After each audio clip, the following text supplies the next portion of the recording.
Reetulla oli kokistölkki, koska hän oli kuskina.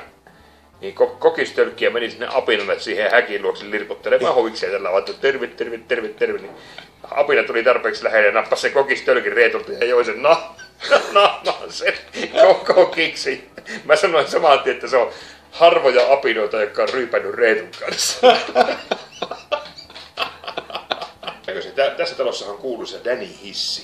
Sen takia, että Danny tykkäsi aikoinaan tulla aina.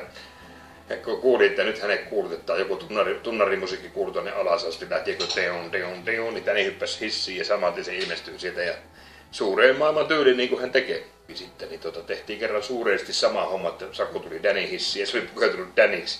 Se oli pistänyt teepaidan olkatoppaksi 2 vessapaperirullaa.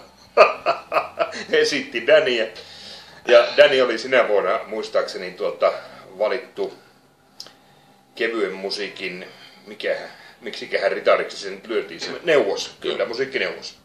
Kevyen musiikin musiikkineuvos. Niin me leikittiin, että Kuosmanen oli se Danny ja se oli, siitä oli tullut kevyen musiikin kanisteri. Sitten Perry ei tajunnutkaan, että mä rupesin imitoimaan. Mä olin salaa harjoitellut ja sitten mä menin lavalle ja Perkkele, minä olen Perry! Minä omistaa tämän ravintolan! Jos et sinä ole hiljaa, minä soittaa poliisia! Ja se oli aivan ihmeessä, kun ne tarjoili tuolla. Ja sitten tommonen huumorihan käy Espanjaan, niin se nauroi ihan vedet silmissäsi. Perkkele, minä ei ollut lavalla, mutta minun ääni oli. Oli perjantai-ilta, niin kaverit oli sanonut, että lähdetäänpä saunaan. Perri oli sanonut, että no, mikä siinä, lähdetään saunaan. Ja se oli laittanut hienot vaatteet päälle. Pukenut itsensä, kato viimeisen päälle mirrikkaula. Ja toiset riisuu itsensä alasta.